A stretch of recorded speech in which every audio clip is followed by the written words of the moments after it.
नमस्कार, मैं हूं कुमार अनिल। आज सोनिया गांधी का जन्मदिन है और इस जन्मदिन पर मैंने उनकी तीन विशेषताएं नोट की हैं जो मैं आपको बताना चाहता हूं। लेकिन उससे पहले एक सवाल यह है कि इस देश में अगर किसी महिला को सबसे ज्यादा गाली सुननी पड़ी है, गाली दी गई है, तो वो कौन महिला है?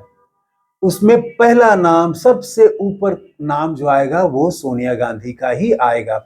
सबसे ज्यादा अपमान सह के, गाली सुन के भी उन्होंने देश के लिए क्या किया वो हम बात करेंगे। जब 2004 में उनके नेतृत्व में कांग्रेस ने बहुत शानदार प्रदर्शन किया और सत्ता में अब प्रधानमंत्री बनना था, तो सबकी राय थी, कांग्रेस की पूरी राय थी कि सोनिया गांधी ही प्रधानमंत्री बने। जो सहयोगी दल हैं उनका भी समर्थन था, वो चाहती तो प्रधानमंत्री बन सकती थी। उस समय सुषमा स्वराज भारतीय जनता पार्टी की नेता थी। उनका वो बयान आज तक लोगों को याद है। उन्होंने कहा था कि अगर सोनिया गांधी प्रधानमंत्री बनती हैं तो वो अपना केश मुड़वा लेंगी और सफेद साड़ी पहना करेंगी।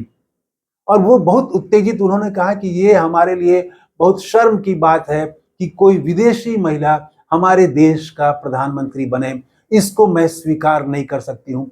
उस अपमान को भी उन्होंने झेला और बाद में आज जब हम मूल्यांकन करते हैं तो भारतीय जनता पार्टी की कोई भी महिला नेता सोनिया गांधी के बराबर में, जो भारतीय परंपरा है, यहाँ जो संविधान है, यहाँ जो लोकतंत्र है, देश की जो समस्याएं हैं उसको लेके पहल करने में, चिंता करने में दृष्टि वो किसी भी भारतीय जनता पार्टी की महिला नेता के पास नहीं है।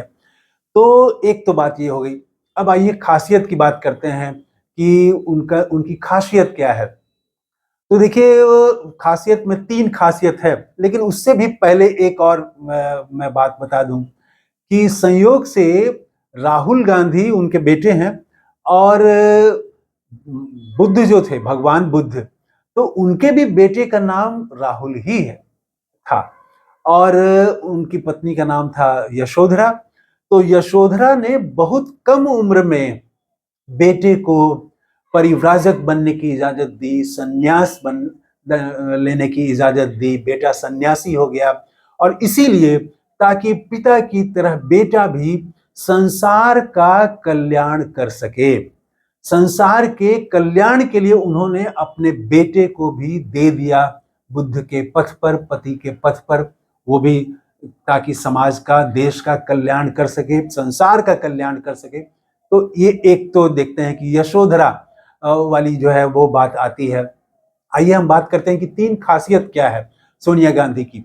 सबसे पहली खासियत जो है वो बहुत ही लोकतांत्रिक है और भारत की जो यहाँ पर जो लोकतांत्रिक परंपरा रही है, गांधी, नेहरू, संविधान, इसकी वो बहुत ही पक्षधर हैं और इसके पथ पर लगातार दृढ़ता के साथ वो चलती रही हैं। एक तो ये। दूसरी, अब इस पर हम और थोड़ा बात करेंगे कि कैसे कैसे हम कहें कि वो भारत का जो लोकतंत्र है उस पथ पर चल रही हैं और भारत के लोकतंत्र को उन्होंने मजबूत किया है। मैं ये कह रहा हूं कि मजबूत किया है। इस पर हम बाद में बात करते हैं। पहले दूसरी खासियत बता देता हूं कि दूसरी खासियत यह है कि वो गरीबों के लिए सबसे ज्यादा चिंतित रही हैं और पिछले 50 वर्षों में जो भी काम हुआ है, तो गरीबों के लिए जो काम हुआ उसमें बहुत उल्लेखनीय काम सोनिया गांधी के नेतृत्व में हुआ। ये दूसरी बात, ये भी हम उदाहरण बताएंगे। और तीसरी बात कि वो एक बेहतरीन माँ है, एक बेहतरीन इंसान है और इसीलिए सब लोग उनकी शालीनता का, उनके ग्रेस का और उनके दया भाव का, अपनापन का, प्रेम का, इसकी सब लोग सराहना करते हैं। वो ये नहीं समझती कि कौन दूसरे दल का है, वो सबको गले लगाती हैं। याद है मायावती को उन्होंने गले लगाया था। आज मायावती भले ही कांग्रेस के खिलाफ लगातार बोल रही हैं, लेकिन मायावती को गले लगाया था। और कहा तो ये भी जाता है कि सोनिया गांधी मायावती को भविष्य के प्रधानमंत्री के रूप में देख रही थी, लेकिन खैर मायावती जी ने अपना रास्ता कुछ अलग कर लिया। तो ये तीन खासियत है। तो पहली जो खासियत हमने कही वो खासियत ये है कि वो बेहद ही लोकतंत्र पसंद है और लोकतंत्र को उन्होंने मजबूत किया है, भारत के लोकतंत्र को। भारत का जो चिंतन प्रक्रिया है, जो गांधी नेहरू संविधान में है, अंबेडकर ने जो दिया, उसको वो आगे बढ़ा रही हैं। कैसे? आप देखिए कि उन्हीं के नेतृत्व में जब सरकार चल रही थी, जब प्रधानमंत्री मनमोहन सिंह थे, तो उन्हीं के समय में जितने भी लोकतंत्र को मजबूत करने वाले, लोग को, पब्लिक को ताकत देने वाले जो कानून थे, वो उन्हीं के समय बने। पिछले 10 साल में कोई भी ऐसा कानून नहीं बना है जो जनता को ताकत देता हो। लेकिन उनके समय में राइट टू इंफॉर्मेशन, याद करिए, वो उन्हीं के, आज भले ही राइट टू इंफॉर्मेशन को कमजोर करते करते बहुत कमजोर कर दिया गया है, फिर भी उसमें अभी भी जान है, थोड़ी बहुत जान अभी बची हुई है। वो आरटीआई सोनिया गांधी के नेतृत्व में जब चल रही थी, सरकार चल रही थी, तो वो पार्टी की नेता थी वो। उसी समय आरटीआई आया, RTE, right to education, right to food. तो ये सब कानून उनके समय में आया जिससे जनता को ताकत मिलती है। लोकतंत्र का मतलब क्या है? वो 5 साल के लिए वोट दे देना सिर्फ ताकत नहीं है, वो जनता को आप ताकत दें, लोग, तब लोकतंत्र मजबूत होता है। अधिकार दें, सत्ता में उसकी हिस्सेदारी दें और अंकुश लगे। वो संसद हो, विधायक हो, सांसद हो, जितने भी संस्थाएं हैं, वो ईडी हो, सीबीआई हो, सभी पर सबसे ऊपर जनता है। तो जनता को अधिकार दिया था कि वो सूचना मांग सकती है, जानकारी ले सकती है, और इसका बहुत असर हुआ था। तो ये तो लोकतंत्र पसंद, जो मैंने कहा, पहली खासियत उनकी ये है। दूसरी खासियत, गरीबों के प्रति वो हमेशा ही, उनके पास अपनी जो दृष्टि है वो गरीबोन्मुखी है।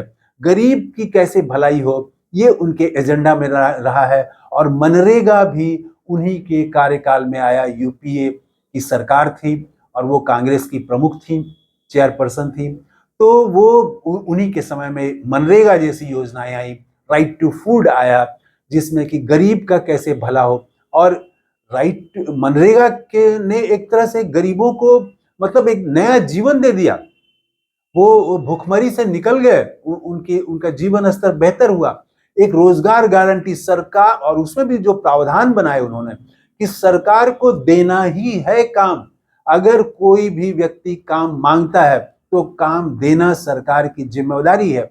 ये उन्होंने बाध्य किया, सरकार को बाध्य किया, और जनता को ऊपर किया, ये लोग को ऊपर करना है। तो ये दूसरी खासियत। तीसरी खासियत कि वो एक बेहतरीन माँ है और बेहतरीन वो इंसान है। तो एक तो देखिए कि एक फोटो बहुत वायरल हुआ था जब राहुल गांधी के साथ वो भारत जोड़ो यात्रा में शामिल हुई थी। तो वो बेटे को इसी तरह से उन्होंने तैयार किया। इसलिए मैंने कहा कि यशोधरा ने जैसे अपने बेटे को दे दिया था, राहुल को दे दिया था, उसी तरह से सोनिया गांधी ने देश के लिए दे दिया अपने बेटे राहुल को। नाम संयोग से एक ही है, बुद्ध के बेटे का और सोनिया गांधी के बेटे का। तो राहुल को उन्होंने देश के लिए समर्पित कर दिया कि तुम देश, वो चाहती तो अपना परिवार अलग करके विदेश में बस जा सकती थी। आज बड़े बड़े लोग जाके विदेश में बस जाते हैं। चाहती तो प्रधानमंत्री बन सकती थी। ये सब कुछ नहीं किया उन्होंने, और देश के लिए, समाज के लिए, भारत की परंपरा के लिए, भारत की मजबूती के लिए वो खुद भी आगे रही, अपने परिवार को भी आगे किया, राहुल गांधी को आगे किया। इसको भले ही परिवारवाद करके भारतीय जनता पार्टी जितना मजाक उड़ाए, लेकिन ऐसा परिवार तो ये देश के लिए थाती है। ये माने ये गौरव की बात है कि इस तरह से सब लोग, इंदिरा गांधी भी शहीद हुई, उसके बाद राजीव गांधी शहीद हुए, और अब उन्होंने राहुल गांधी को भी देश के कल्याण के लिए दे दिया कि आप जो है देश के कल्याण के लिए, देश की भलाई के लिए आप पैदल चलो या जो भी संघर्ष करना है करो। और वो 4000 किलोमीटर पैदल चले। तो वो एक बेहतरीन इंसान भी हैं, और न सिर्फ एक माँ बेहतर है बल्कि इंसान भी। वो मैंने मायावती का उदाहरण बताया, और भी ऐसे अनेक उदाहरण हैं जिसमें उन्होंने ऐसे लोगों को, विरोधियों के प्रति भी कभी कोई वो दुराभाव नहीं रखा। उन्होंने विरोधियों के प्रति भी अच्छे ही भाव से, वो ही जो उन्होंने सीख दी है राहुल गांधी को, जो कहते हैं कि हमारी लड़ाई विचारधारात्मक है, व्यक्ति से लड़ाई नहीं है, विचारधारात्मक लड़ाई है। इसीलिए राहुल गांधी ने नरेंद्र मोदी को गले भी लगाया था। तो व्यक्ति के तौर पर विरोध नहीं है, विचारों से विरोध है, विचार की लड़ाई है। तो मैं समझता हूं कि सोनिया गांधी की ये 3 खासियत जो है वो इस देश को उन्होंने और मजबूत किया है। और अंत में मैं ये बात कहते हुए समाप्त करूंगा कि देखिए, उग्र बात बोलने वाली, नफरत की बात बोलने वाली, 90 में जब भारतीय जनता पार्टी राम मंदिर आंदोलन चला रही थी, उस समय कई महिला नेताएं उभर के आई थी राम मंदिर आंदोलन में, लेकिन आज वो कहाँ हैं, किन्हीं को पता नहीं है। तो जो लोग भी टकराव की बात करते हैं, नफरत की बात करते हैं और हिंसा की बात करने वाले लोग हैं, तो ऐसे लोग, ऐसी वो चाहे पुरुष हो चाहे महिला नेता हो, उनका जीवन जो है थोड़े समय के लिए तो वो चमक उनमें आती है, तो वो एकदम से लगता है कि छा गई देश में। लेकिन आप देखें, जब मुड़ के देखेंगे तो वो खो जाते हैं, बियाबानों में खो जाते हैं, और वही लोग चमकते हैं, सदा चमकते हैं, जो कि प्रेम की बात करते हैं, मोहब्बत की बात करते हैं, डेमोक्रेसी, धर्मनिरपेक्षता, ये जो मूल्य गांधी, नेहरू, अंबेडकर ने दिए हैं, इन मूल्यों पर जो चलते हैं, भारत के संविधान को मजबूत करते हैं, गरीब की चिंता करते हैं, वो जो शख्स होता है या शख्स होती है, वो चमकते रहते हैं, हमेशा ही चमकते रहते हैं। तो इस वीडियो में इतना ही। कैसा लगा हमारा ये वीडियो कमेंट करके जरूर बताइएगा। थैंक यू, धन्यवाद, जय हिंद।